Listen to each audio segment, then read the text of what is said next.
Good morning to all our beautiful subscribers all over the globe. This is our amazing channel, the Magazine Africa's Greatest, and I am your host, Omar Men.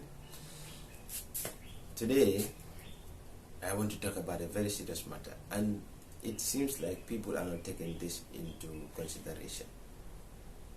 But basically, this is the preservation of the colonial legacy in the post-independent era.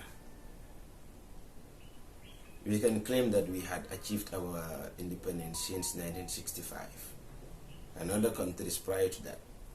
But why are we preserving the colonial legacy? Why do we still write the names of places as it had been written by the colonial masters, even though these names or the names of these places are not correctly spelled, are even wrongly pronounced? And why do we continue to have the names of important places named after these so-called colonial officials or agents? Are we a part of the preservation of the colonial legacy? Do we feel any sense of guilt with us preserving the colonial legacy? I will take you through.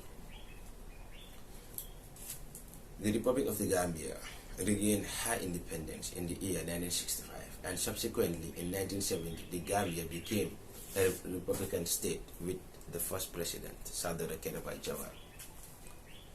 After 5 decades of independence, why do we still have places named or places pronounced or written the same way as the West or the colonial masters did?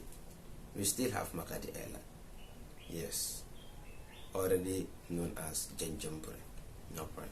But we still have the school named after Charles Makati, who was a former Governor General, who was the personal representative of the Queen of England, the monarch. And referring back to history, we will know that Charles only established the school purposely for the children of the chiefs, because basically these chiefs were stooges of the colonial administration, and for the effective and efficient administration of their localities or their own water areas of control or spheres of control, they needed to have that effective communication between them and the colonial administration. Therefore, the children of this chief should be sent to the school so as for them to be taught how to read, write, and communicate in English to ease the administrative malfunction or administrative stress. But after 5 decades of independence, we still have the school there, named after the same colonial administrator. Why? Are we really preserving the colonial legacy? From there, we go to places like Lamen.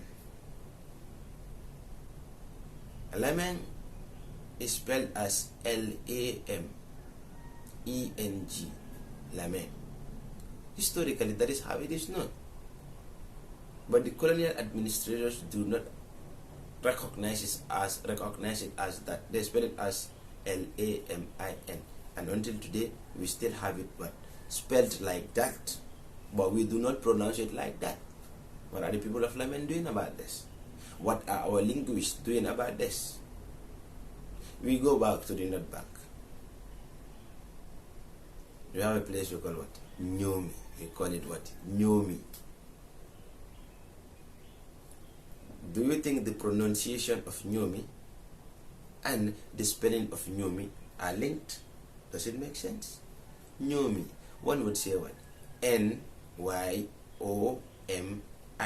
Nyomi. But look at the way it is being spelled by them. Niumi. That isn't Nyomi, that is Numi. Why do we have to preserve all these things? These things have to change. And even in the textbooks that we are given in schools, these things still prevail. What are our linguists doing about this? We go to what? Phony. How do we spell phony? How should phony be spelled? F-O-N-Y-I. Phony. But how do we spell phony? How did the colonial administration refer to as phony? F-O-N-I. And after 5 decades of independence, or should I say so-called independence, we still maintain these spellings. Where are we heading to as a nation? I would put forward this argument that all places, all incorrect spellings made by the colonial administrator should all be wiped out from our books, from our spellings,